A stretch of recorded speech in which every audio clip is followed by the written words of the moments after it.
Salam semuanya. Tema khotbah bulan ini adalah memahami dan mengenal Tuhan. Yeremia 9 ayat 23 dan 24 berkata, "Beginilah firman Tuhan, janganlah orang bijaksana bermegah karena kebijaksanaannya. Janganlah orang kuat bermegah karena kekuatannya. Janganlah orang kaya bermegah karena kekayaannya.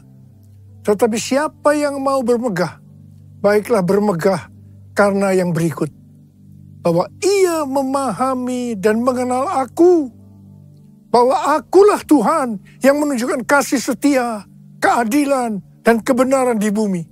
Sungguh, semuanya itu kusukai." Demikianlah firman Tuhan. Tuhan senang kepada orang-orang yang memahami dan mengenal Dia, bahwa Tuhanlah yang menunjukkan kasih setia, keadilan, dan kebenaran di bumi. Tuhan Yesus berkata kepada orang Farisi dan orang Saduki dalam Matius 16 ayat 2 dan 3, "Pada petang hari, kamu berkata, hari akan cerah karena langit merah, dan pada pagi hari kamu berkata, hari ini cuaca buruk karena langit merah dan redup. Rupa langit kamu tahu membedakannya, tetapi tanda-tanda zaman kamu tidak mampu."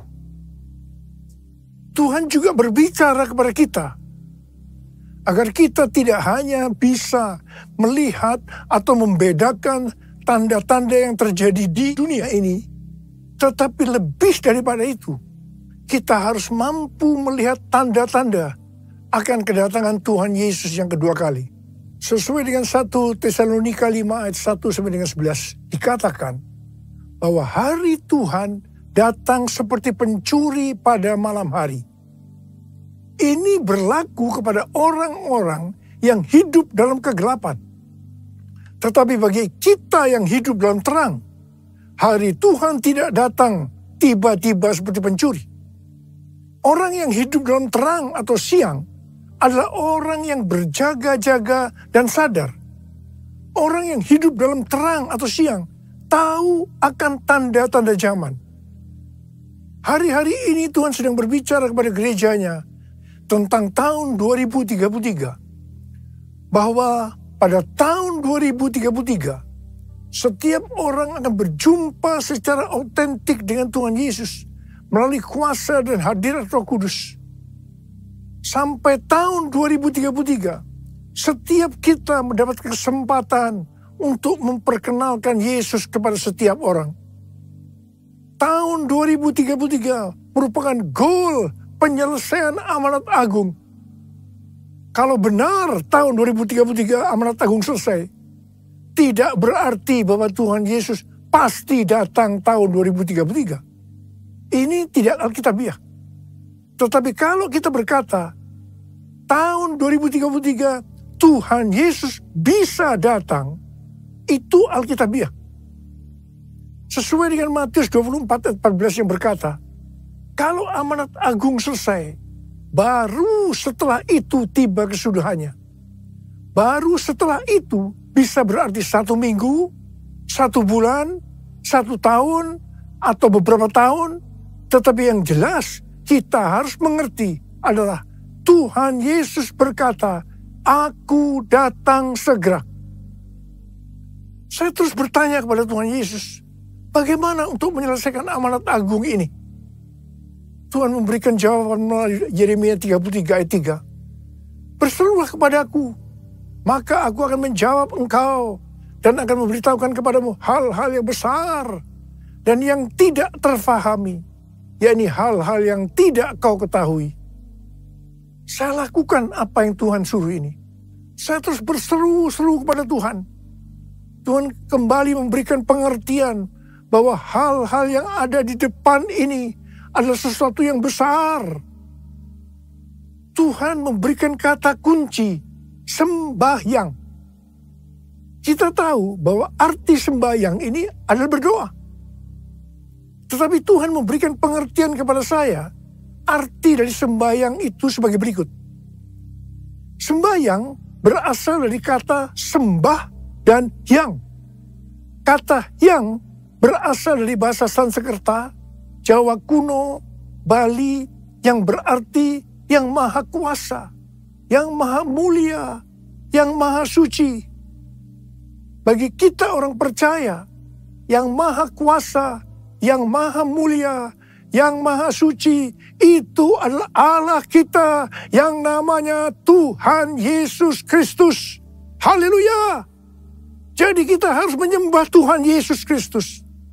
Definisi menyembah bisa dalam arti sempit atau arti luas. Menyembah dalam arti sempit adalah kita masuk dalam hadiratnya, merasakan hadiratnya, menikmati hadiratnya. Sedangkan menyembah dalam arti luas adalah taat akan firman-Nya. Mujizat-mujizat akan terjadi luar biasa. Ke depan ini kita akan mengalami mujizat-mujizat yang luar biasa. Kalau kita mau mengalami mujizat-mujizat itu, kata kuncinya adalah sembahyang. Untuk bisa mengerti dan memahami hal-hal yang besar yang akan terjadi sampai dengan tahun 2033. Kata kuncinya adalah sembahyang. Sesuai yang terjadi di Asbury Revival, maka pola penuaian jiwa dan pemuritan ke depan ini adalah doa, pujian, penyembahan bersama-sama dalam unity siang dan malam, yaitu sembahyang. Who is like you, Lord, in all the earth? Massive love and beauty, endless world. Nothing in this world can satisfy. Jesus, you're the cup that won't run dry. Your presence is heaven to me.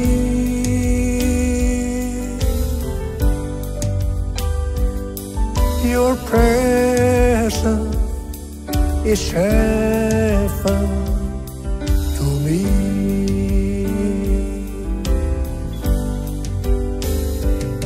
Your presence is heaven to me.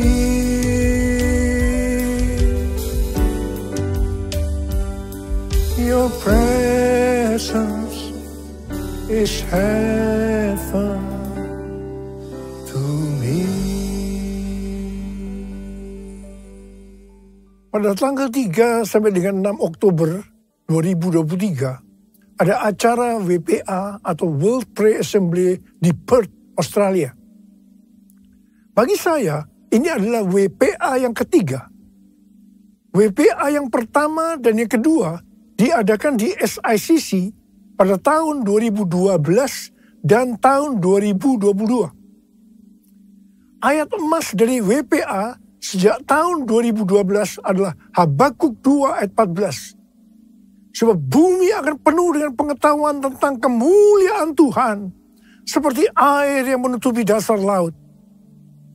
Setiap acara WPA selesai, baik yang pertama maupun yang kedua, terjadi hal-hal yang luar biasa, yang mengakibatkan terjadinya kegerakan-kegerakan baru. Setelah WPA yang pertama tahun 2012, maka pada tahun 2013, terjadi dua peristiwa yang penting. Peristiwa pertama, tahun 2013, Tuhan memberikan nama kepada pencurahan Roh Kudus yang terjadi hari-hari ini seperti yang dikatakannya pada tahun 2009 kepada saya sebagai Pentakosta yang ketiga. Peristiwa kedua tahun 2013, pada waktu Global Council Empower 21 meeting di Hawaii, Tuhan memberikan visi bahwa pada tahun 2033, setiap orang akan berjumpa secara otentik dengan Tuhan Yesus melalui kuasa dan hadirat Roh Kudus. Pada awalnya, kami tidak mengerti apa yang dimaksudkan oleh Tuhan dengan visi ini. Tetapi kami percaya. Sebagai tanda kami percaya, kami memperkatakan visi tersebut. Pada tahun 2018, Tuhan membukakan pengertian tentang Pentakosta ketiga. Setelah WPA kedua pada bulan Mei 2022 di SICC Tower, Tuhan membukakan pengertian tentang tahun 2033 tadi. Waktu WPA yang kedua, ada 3 hamba Tuhan yang berbicara tentang hal yang sama tentang tahun 2033. Yang pertama, Billy Wilson yang mewakili aliran Pentakosta. Yang kedua, Rick Warren yang mewakili Baptis. Dan yang ketiga, Nicky Gamble yang mewakili Anglican. Ketika saya mendengarkan mereka berbicara, maka Tuhan memberikan pengertian kepada saya. Dan saya berkata, I got it. I got it.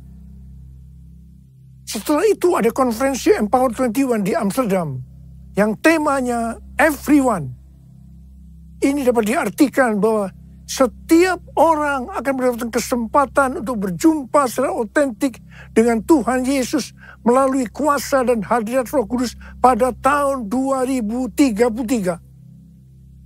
Setiap kita mendapatkan kesempatan untuk memperkenalkan Yesus kepada setiap orang sampai tahun 2033. Pada tanggal 3 sampai dengan 5 Juli 2024 di SICC akan diadakan Empower 21 Everyone Asia 2024, Reaching Every Person on Earth. Saya percaya ini akan merupakan trigger untuk kegerakan next gen secara global. Hal-hal itulah yang terjadi setelah WPA pertama dan WPA kedua. WPA ketiga di Perth telah berakhir dengan lawatan yang luar biasa untuk next gen. Saya percaya akan terjadi kegerakan-kegerakan yang lebih dahsyat yang merupakan kelanjutan dari kegerakan yang terjadi sekarang ini sampai dengan tahun 2033. Pesan yang Tuhan berikan kepada kita adalah supaya kita menjaga agar doa, pujian, dan penyembahan kepada Tuhan tidak berhenti. Kita harus menjaga api doa itu terus naik ke hadapan Tuhan. Jadikan aku, Tuhan, rumah doamu, agar semua suku bangsa datang menyembahmu. Jadikan aku, Tuhan, rumah doamu, agar semua suku bangsa datang menyembahmu. Agar semua suku bangsa datang menyembahmu.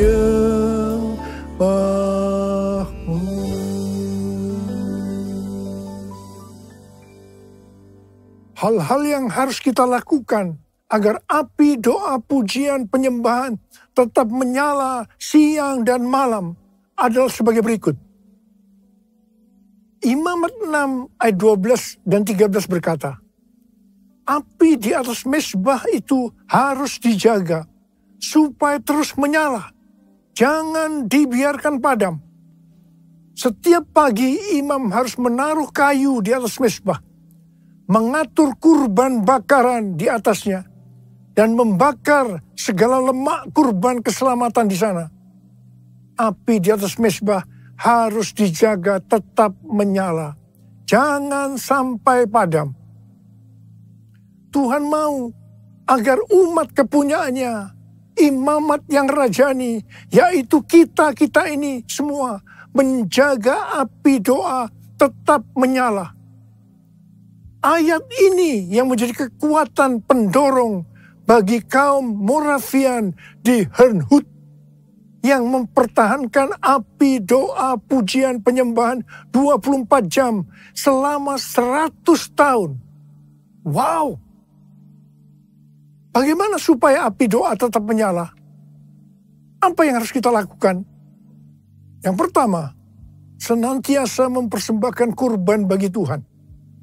Imamat 6 ayat 9 berkata, perintahkanlah kepada Harun dan anak-anaknya. Inilah hukum tentang kurban bakaran. Kurban bakaran itu haruslah tetap di atas perapian, di atas mezbah, semalam-malaman sampai pagi. Dan api mezbah harus dijaga tetap menyala di atasnya. Kurban yang dimaksud saat ini itu adalah pujian, penyembahan, talenta, bahkan seluruh hidup kita. Roma 12 ayat 1 berkata, karena itu saudara-saudara, demi kemurahan Allah, aku menasihatkan kamu, supaya kamu mempersembahkan tubuhmu sebagai persembahan yang hidup, yang kudus, dan yang berkenan kepada Allah. Itu adalah ibadahmu yang sejati. Yang kedua, mengasihi jiwa-jiwa yang ditebus dengan darah kurban anak domba. Wahyu 5 ayat 9 berkata, mereka menyanyikan suatu nyanyian baru, katanya, engkau layak menerima gulungan kitab itu dan membuka meterai-meterainya, sebab engkau telah disembelih, dan dengan darahmu engkau telah membeli mereka bagi Allah dari tiap-tiap suku, bahasa, umat, dan bangsa. Wahyu 5 ayat 12 dan 13. Dan mereka berkata dengan suara nyaring, anak domba yang disembelih itu layak untuk menerima kuasa dan kekayaan, hikmat dan kekuatan, hormat, kemuliaan, dan puji-pujian. Lalu aku mendengar semua makhluk yang di sorga, dan di bumi, dan di laut, dan semua orang yang ada di dalamnya berkata, bagi dia yang duduk di atas tahta, dan bagi anak domba adalah puji-pujian, hormat, kemuliaan, dan kuasa sampai selama-lamanya. Haleluya! Sebagai penuai di akhir zaman, kita harus bergairah dengan ladang tuaian yang telah menguning. Sesuai dengan pola surgawi dalam Wahyu 5 ayat 9 sampai 13, api doa kita akan selalu menyala setiap kali mengingat darah anak domba yang telah disembelih menebus tuaian dari setiap suku dan bangsa. Yang ketiga, hanya mengandalkan api Tuhan. Imamat 9 ayat 24 berkata, keluarlah api dari hadapan Tuhan, melahap kurban bakaran, dan seluruh lemak di atas mezbah. Tatkala seluruh bangsa itu melihatnya, bersorak-soraklah mereka, lalu sujud menyembah. Api yang melahap kurban datang dari Tuhan, bukan dibuat oleh manusia. Jangan coba-coba menyalakan api asing, yaitu lewat kedagingan atau kekuatan sendiri. Yang keempat, menyingkirkan abu dari mezbah. Imamat 6 ayat 10b berkata, iya, imam harus mengangkat abu yang ada di atas mezbah sesudah kurban bakaran habis dimakan api dan menaruhnya di samping mezbah. Menyingkirkan abu dari mezbah berarti kita menjaga hati tetap murni dan hidup berintegritas. Yang kelima, menaruh kayu di atas mezbah. Imamat 6 ayat 12b berkata, setiap pagi imam harus menaruh kayu di atas mezbah, mengatur kurban bakaran di atasnya, dan membakar segala lemak kurban keselamatan di sana. Kayu berbicara tentang bahan bakar yang menyalakan api rohani dalam hidup kita. Seperti bertekun dengan sehati dalam doa bersama-sama, bersekutu, membaca Alkitab. Yang keenam, mengatur kurban. Imam 6 ayat 12b berkata, setiap pagi imam harus menaruh kayu di atas mezbah, mengatur kurban bakaran di atasnya, dan membakar segala lemak kurban keselamatan di sana. Kurban tidak boleh sembarangan dipersembahkan, melainkan harus lewat pengaturan ilahi atau polanya Tuhan. Tuhan menyatakan polanya bagi gereja lewat tuntunan Roh Kudus, pelayanan 5 jawatan, dan teladan Bapa rohani, kita juga tidak boleh mengatur-atur kegerakan Roh Kudus. Yang ketujuh, membangkitkan next gen. Imamat 6 ayat 9 berkata, perintahkanlah kepada Harun dan anak-anaknya. Inilah hukum tentang kurban bakaran. Kurban bakaran itu haruslah tetap di atas perapian, di atas mezbah, semalam-malaman sampai pagi. Dan api mezbah harus dijaga, tetap menyala di atasnya. Perintah untuk menjaga api harus diteruskan dan diimpartasikan kepada generasi berikutnya. Pola ini juga terlihat di Pondok Daud, di mana Heman, seorang pemimpin pujian yang ditunjuk Daud, memimpin dan menyertakan anak-anaknya dalam pelayanan pujian. Dalam 1 Tawarikh 25 ayat 6 dikatakan, di bawah pimpinan ayah mereka sekalian bernyanyi di rumah Tuhan dengan diiringi simbal, gambus, dan kecapi untuk ibadah di rumah Allah dengan wewenang raja. Mari, sekali lagi saya mau katakan kepada saudara bahwa kita harus menjaga api doa, pujian, penyembahan dalam unity siang dan malam. Jangan sampai padam. Dan kita akan melihat, memahami, dan mengenal hal-hal besar yang Tuhan sediakan bagi kita. Yang percaya katakan amin. Mari katakan bersama saya. Jesus, I believe in you. Jesus, I belong to you. You're the reason that I live, the reason that I sing. Jesus, I believe in you. Jesus, I belong to you. You're the reason that I live, the reason that I sing. With all I am, I will worship you. Angkat tangan saudara. I will worship you. I will worship you, Jesus. Jesus.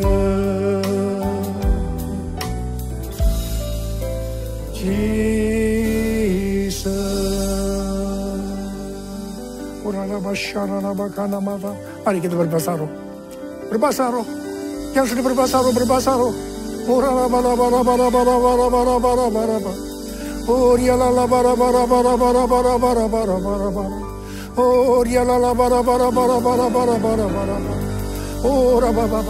Curahkan pengurapan-Mu buat kami, Tuhan. Curahkan pengurapan-Mu buat kami, ya Tuhan. Kau melihat anak-anak-Mu sudah mengangkat tangan mereka di hadapan Tuhan. Pengurapan-Mu turun ke atas kami semua. Terima pengurapan Tuhan, terima. Oh, raba. Terima kasih Tuhan. Terima kasih Bapa. Terima kasih. Terima kasih. I will worship you. I will worship you. I will worship you, Jesus. Jesus. Jesus.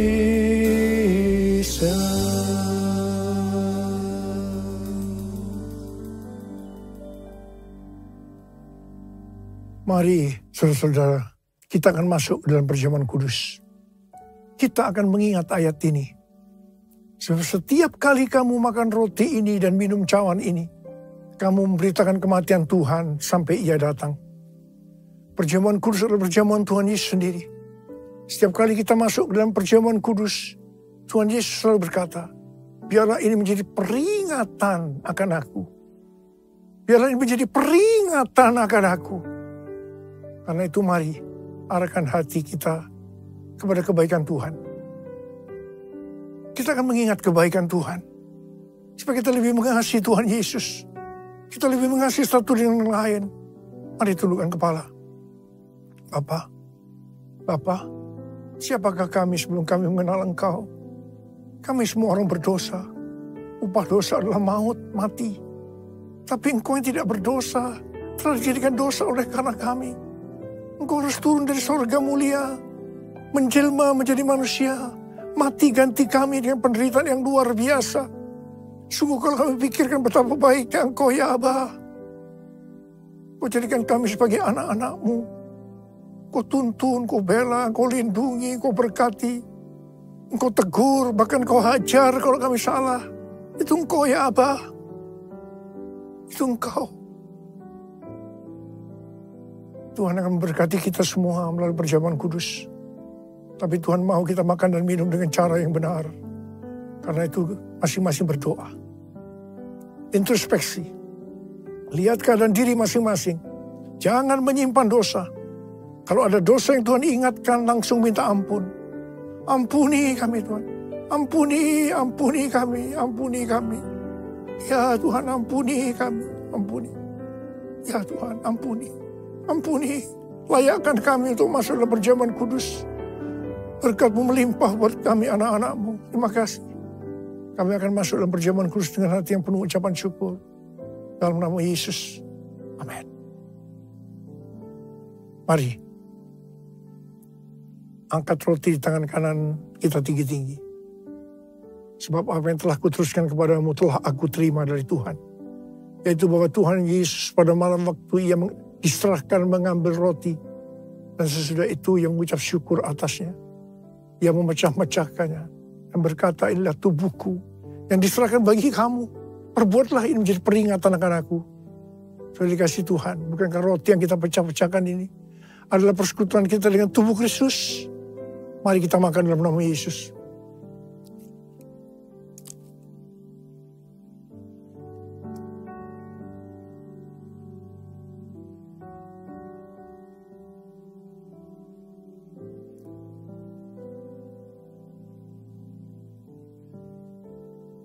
Angkat cawan di tangan kanan kita tinggi-tinggi. Demikian juga Ia mengambil cawan sesudah makan lalu berkata, cawan ini adalah perjanjian baru yang dimeterkan oleh darahku. Perbuatlah ini setiap kali kamu meminumnya menjadi peringatan akan aku. Sudah dikasih Tuhan, bukankah cawan pengucapan syukur? Yang atasnya kita ucapkan syukur adalah persekutuan kita dengan darah Yesus. Mari kita minum dalam nama Yesus.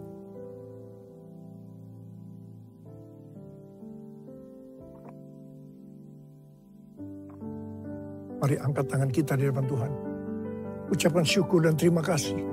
Dengan suara jangan diam. Tuhan terima kasih ya Tuhan. Terima kasih ya Tuhan. Terima kasih ya Tuhan. Terima kasih ya Tuhan. Terima kasih. Terima kasih ya Abah. Terima kasih. Bala berkati anak-anak-Mu. Berkatilah anak-anak-Mu. Saat ini Kau sedang menyembuhkan yang sakit. Membebaskan yang terikat.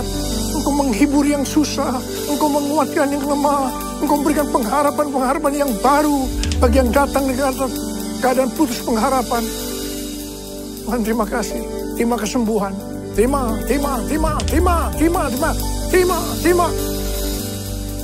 Ucapkan terima kasih. Katakan terima kasih Tuhan. Terima kasih Tuhan. Terima kasih. Terima kasih Yesusku. Terima kasih Yesusku. Puji syukur hanya bagi Tuhanku. Terima kasih Yesusku. Terima kasih Yesusku. Puji syukur hanya bagi Tuhanku. Terima kasih. Terima kasih Yesusku. Terima kasih Yesusku. Puji syukur hanya bagi Tuhanku.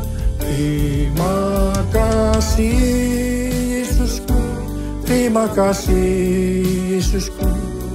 Puji syukur hanya bagi Tuhanku. Puji syukur hanya bagi Tuhanku. Puji syukur hanya bagi Tuhanku.